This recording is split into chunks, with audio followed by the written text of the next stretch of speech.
Hello Marshall, I just wanted to highlight the exact problems what we have faced right now, and during the manufacturing process. Yes, we do agree that there was some shortcomings in welding the threads on top of each pole, and we completely agree on that. But before that, I would like to bring to your notice that what exactly we thought of making this product. We thought that this product will be made into three parts. There will be two poles, and then this will be the shepherd hook on top of it. So our first consideration was to make it absolutely straight when we thread it. So now when we have threaded it, this is absolutely straight, and this is what our quality assurance people have checked, that considering that there will be only three poles on top of two poles on top of each other, and this were the only checking parameters from our side. So though we accept the fact that the thread is a little tilted while welding, but it's showing visibly it's all straight. Then our eventual goal is to make this particular piece absolutely straight, because there are two bird feeders which needs to be hanged over here. And after putting this, we are accepting the fact that this is a little tilted, but we thought of the eventual use of the product, and the eventual use says that there will be two feeders hanged over here, and visually it looks all okay.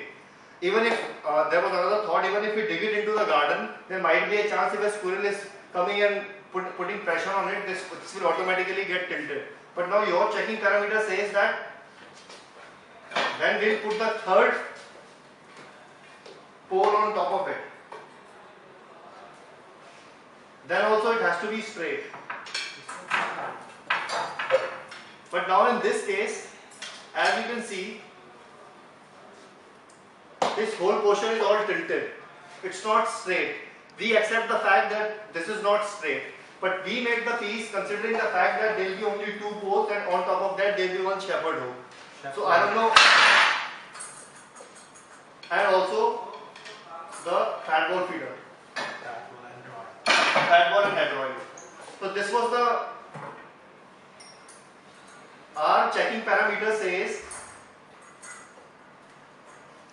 that joining of two poles with this fat ball and that adroit, it should look straight. This is also a little tilted if we consider the fact, but our eventual quality assurance checking point was to make it look like visually straight, and since it's the garden product, so we just thought of making it straight as far as it's visually looking straight. So the only drawback, the only what you can say problem in all the shipment is that the thread is bended with each pole, and the thread is not straight, and that is the reason why everything is tilted in this particular production. I don't know what's the solution to it, because if we go on making all the pieces again, then every thread needs to be checked again, and I don't know what is the solution for that. But I just wanted to highlight the exact problem what we have right now in front of everybody. Thank you very much.